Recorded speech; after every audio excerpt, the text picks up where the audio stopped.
Salve a tutti e benvenuti a Soundtrack City. Dunque, puntata magazine del nuovo anno, del 2022. Ciao Massimo Privitera. Ciao Marco Testoni, ricordiamo i nostri nomi anche nel 2022, pensa un po' come siamo messi. Allora, qualcuno si chiederà perché noi ricordiamo sempre i nostri nomi. Lo spiego, non perché abbiamo un narcisismo sublime, ma perché andiamo anche in radio all'interno di un programma che va un po', si chiama Classic Rock, che va in onda tutte le settimane su moltissime radio nazionali, quindi lo dobbiamo dire, ecco, per questo. Ma veniamo a noi, caro Massimo, altra puntata di magazine piuttosto musicale, direi. Allora, perché parliamo di una miniserie televisiva e di un film? La miniserie televisiva di cui parlerò io è Get Back dei Beatles su Disney Plus, mentre il film di cui parlerai tu è West Side Story, il remake aggiornato, riveduto e corretto di Steven Spielberg, uscito da poco nelle sale cinematografiche. Bene, allora direi che inizio io con Get Back, perché essendo io un Beatlesiano doc di ferro, ho evidentemente visto con particolare apprensione questo Get Back. Vorrei dire che mi piacerebbe far sentire questo contributo di 5 minuti di un mio amico, un beatlesiano anche lui, un grafico, che in 5 minuti vi spiega, senza spoilerare nulla, però come posso dire, l'anima di questo film. È bellissimo perché li vedi proprio nella loro semplicità, anche quanto vanno contro la polizia, no? Lo status quo delle cose, la società. È bellissimo. Io dopo quelle 9 ore, infatti me lo sono visto 2 volte, perché già malato per i Beatles, sì, già sono malato per i Beatles, l'avrei visto per i Beatles, però entri dentro, ti ripeto, dentro un reality show di oggi con i Beatles giovani, anche perché da beatlesiano, amante della musica, sei deluso, perché la scelta è stata quella di tagliare tutte le canzoni, non c'è una canzone completa. Loro iniziano a suonare e tac, viene tagliata praticamente la canzone e si passa ai discorsi dopo, perché è proprio incentrato sul reality show, loro che parlano. Quindi la musica, quando loro suonano, sì, ti fanno sentire un pezzetto, ma non c'è mai, c'è la frustrazione che non c'è mai un brano intero.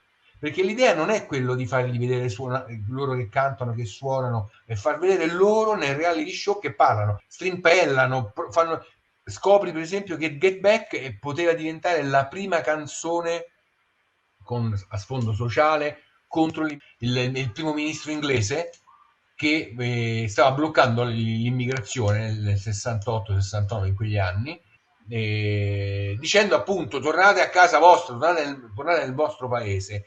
E Paul McCartney, leggendo i giornali, dice Get Back. Il Get Back si chiamava No Pakistan, No Pakistani. Poi ti rendi conto che parlando dicono forse st'ironia non la capirebbero, che ne so, no? I giornali non la capirebbero, ci attaccherebbero sicuramente su sta cosa, e hanno spostato la canzone su Get Back, Loretta Martin, mentre in realtà se la lasciavano com'era, sarebbe stata la prima canzone contro un governo che faceva delle politiche contro gli immigrati. Ed è bellissimo scoprire sta roba. Sarebbero stati innovativi anche in questo, i primi anche in questo. Sono stati i primi in tutto, sarebbero stati i primi anche in questo. Già John Lennon aveva detto: noi siamo più famosi di Gesù Cristo, e non capirono nel 66 il senso. Per lui non era che lui era un'esaltazione del suo io, era la musica paradossale. Oggi nella nostra società i ragazzi vivono un senso di vuoto, abbandonati a se stessi, che la musica ormai a noi ci fa diventare i nuovi Gesù Cristo, i nuovi idoli. Ovviamente ci sono stati falò in tutto il mondo, hanno bruciato i dischi di John Lennon, dei Beatles, e John Lennon si è dovuto scusare dicendo: io non intendevo dire quello, forse lo stavo frainteso, però scusate. Quindi è molto bello da questo punto di vista, proprio dal televisivo, dalla comunicazione. Cominciamo a dire un paio di cose. Si tratta di 9 ore, si chiama miniserie, ma in realtà sono veramente una full immersion all'interno del mondo dei Beatles, di una particolare finestra temporale. Stiamo parlando del 1969, stiamo parlando da lì a poco si sarebbero sciolti. Che queste crepe cominciassero a fiorare nei loro rapporti, insomma, è abbastanza evidente in questo documentario, dove però, ecco, per chi non conosce magari i Beatles, se non solo come i monumenti della musica, insomma, non dal punto di vista proprio, diciamo così, anche umano, e insomma abbiamo la possibilità di vedere 4 personaggi, in realtà poi ce ne sono tanti altri che gli ruotano intorno, questi 4 personaggi nelle prove musicali di tutti i giorni, in una situazione piuttosto paradossale, perché si devono sbrigare a fare uno show televisivo e anche un disco e non hanno francamente molte idee. Poi alla fine però uscirà fuori Lady B, che insomma non è esattamente l'ultimo dei dischi. È stato, per quanto mi riguarda, emozionante, perché per la prima volta ho visto dei musicisti loro che provavano, e lo facevano come lo fanno tutti, come fanno tutti i musicisti. Chi è stato, ahimè, che ha passato molti anni e ore e mesi all'interno di sala prove dove si suonava come il sottoscritto, vede che quelle dinamiche più o meno sono le stesse. Non immaginavo che tra tutti quanti, ad esempio, Paul McCartney fosse quello più volenteroso di mandare avanti la baracca, di non farla chiudere. Dopodiché c'era un John Lennon che mi sembrava già con la testa da altre parti, insieme comunque sempre fissa Yoko Ono. Anche questa altra situazione particolare, cioè nelle sale prove non capita sovente che il chitarrista o il bassista o il batterista si portino costantemente la propria fidanzata, non è una cosa proprio che accade spesso, e non è, e spesso è fonte di problematiche.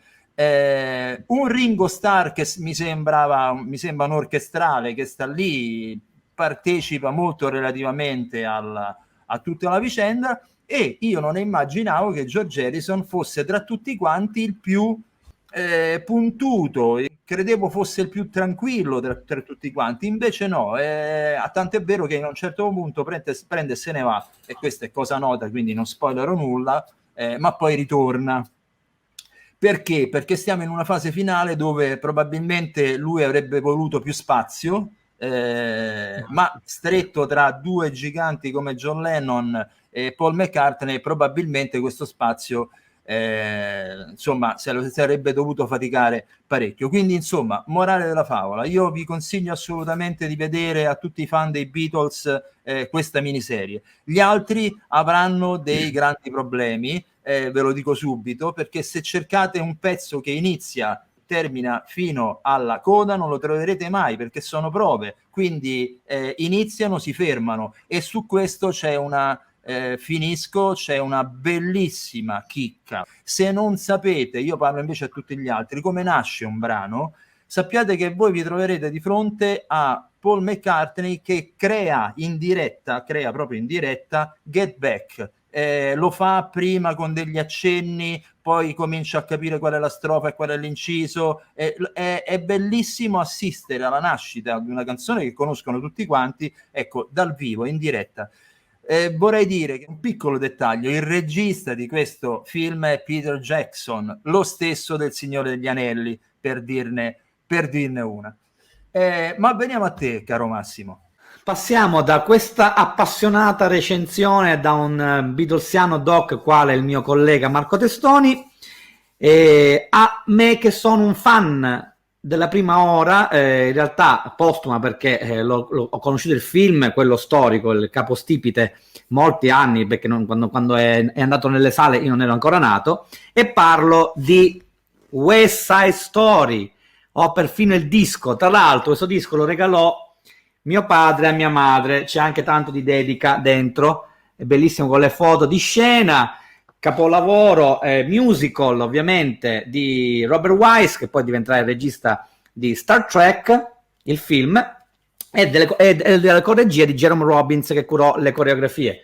ovviamente sulle musiche straordinarie, capolavoro assoluto ancora oggi, proprio intoccabili e non tramontabili, perché non è passato il tempo e quelle musiche rimangono tali e quali, non sono per nulla datate, dal grandissimo, enorme, titanico, gigantesco, e chi più ne ha più ne metta, Leonard Bernstein, con le liriche di Stephen Sondheim, che tra l'altro ci ha lasciato qualche mese fa, poco dopo aver visto la versione, credo se non mi ricordo male, di questo remake ad opera di Steven Spielberg, grandissimo Steven Spielberg. Ho riveduta aggiornata e corretta diciamo ai tempi nostri. C'è qualche parte politicamente corretta, qualche modifica che forse non ha molto soddisfatto i fan come il sottoscritto del film storico, ma la cosa che a me è piaciuta in particolar modo è che Spielberg non ha rifatto il film, ma ha seguito pedissequamente quello che era il desiderio, il volere del musical di Broadway, portato ovviamente a teatro da Bernstein e Sondheim ai tempi, e da quel punto di vista musicale direi che è un capolavoro. Ma per farvi capire quanto io sia maniacale per West Side Story, quindi l'ho visto veramente con un occhio molto attento, ho questo cofanetto che contiene tutte le versioni sia quella di Broadway che quella del film, con aggiunte pezzi che mancavano ovviamente nell'LP data la breve durata del vinile. Poi questa versione qui dove ci sono anche diciamo liriche aggiuntive e poi dialoghi del film e qualche pezzo in più rispetto alla versione, come dicevo, vinilica. E arriviamo a quella di oggi, che è questa qui. Allora, diretta, cioè arrangiata da David Newman, che ha portato in cineconcerto il film musical originale tantissimi anni in tour in tutto il mondo, con la direzione della New York Philharmonic Orchestra, l'orchestra per eccellenza di Bernstein, da parte di Gustavo Dudamel, quindi un grandissimo direttore d'orchestra venezuelano, ormai famoso in tutto il mondo, e con la consulenza e il libretto del CD da parte di John Williams, che per la prima volta ovviamente collabora non da un punto di vista compositivo con il sodale Steven Spielberg, ma proprio per fare la consulenza di questo straordinario CD, che devo dire c'è tutta la musica, sono 89 minuti e passa, c'è tutta la musica che c'è nel film, anche perché poi nel film ci sono anche dei pezzi preesistenti di matrice folk locale, folcloristica volevo dire. Allora, il film mi è piaciuto, ci sono alcune remore riguardo questi minimi cambiamenti, e quindi invito i lettori, i nostri fan, i nostri spettatori e i lettori della mia rivista Colonne Sonore.net di andare a leggersi la recensione di Nunziante Valoroso, che anche come me è un accanito sostenitore del musical originale. Ovviamente ricordiamoci che Natalie Wood nel film non cantava, nel senso che cantava ma era doppiata, perché lei non era una cantante. Ritorna la famosa Rita Moreno, che era quella di America, la latinoamericana, che qui devo dire che è stata sostituita, cioè diciamo la versione sua attualizzata, è una bravissima cantante, una bravissima attrice. Rita Moreno torna come cameo e le interpreta una canzone che ai tempi in realtà interpretavano i due protagonisti, quindi c'è già questo cambio. Ci sono alcuni cambi nelle liriche, si è andato a prendere le liriche della versione musical di Broadway e non quella del film originario. Detto questo, devo dire che Spielberg riesce finalmente a realizzare il suo sogno, quello di fare nella sua carriera un musical. Ci aveva già tentato tanti anni fa con Hook Capitano Uncino, che in origine doveva essere un musical su Peter Pan, la vecchiaia di Peter Pan. Aveva fatto già un accenno nei titoli di testa di Indiana Jones e il Tempio Maledetto, con la Kate Capshaw che esordisce e apre i titoli di testa del film con questo musical di Cole Porter, Anything Goes, e dove lì c'era veramente tutto il desiderio di fare veramente il verso ai grandi musical di Broadway del passato. Forse l'unica annotazione che possiamo fare al grande Steven è che magari con tutti i musical che oggi non sono stati ancora portati sul grande schermo poteva evitare di toccare un film intoccabile come questo qui, perché effettivamente sono quelli il sacro graal della cinematografia musical, questa storia, quindi molti un po' hanno storto il naso. Non ha incassato tantissimo né da noi, che non siamo grandi fruitori di musical al cinema, né in America, che invece lo sono, però questo non è dovuto alla bruttezza del film, anzi il film è veramente spettacolare da ogni punto di vista. c'è il tutto Spielberg, ma c'è tutto il grande musical, e c'è questo inizio, e chiudo qui, in cui sembra di entrare in scena nel nuovo Indiana Jones. C'è questa piano sequenza in mezzo a questi palazzi un po' diroccati, un po' che stanno per essere distrutti, perché ci si deve costruire sopra palazzi, nuovi grattacieli per ricchi, quindi mandare via tutti i latinos che vengono ovviamente da Puerto Rico, e devo dire che questa sequenza iniziale è un capolavoro assoluto, come lo è sempre queste sequenze fatte ad hoc Spielbergiane. Senti, a proposito di musica, quando hai parlato di Rita Moreno, a me mi è venuto improvvisamente in mente quel pezzo che fa con i Muppet Show, con Animal dei Muppet Show, il batterista su Fever, dove lei è splendida, è splendido Animal e è splendida lei. Se non l'avete visto, cosa che immagino di no, perché è uno dei pezzi principali di Muppet Show, ve lo voglio ricordare, non c'entra nulla con questa storia. No, però andate a recuperare. Sì. E poi devo dire che è ancora bella tutt'oggi, che ha la sua veneranda età. È una bellissima donna. Gli attori sono tutti in parte, hanno una voce, questa volta cantano tutti in prima persona, hanno una voce straordinaria tutti. Per chi vuole scoprire oggi che ci sono musical che ancora si mantengono tali e quali intatti musicalmente, andatela a vedere, e almeno così fate i confronti come l'ho fatto io.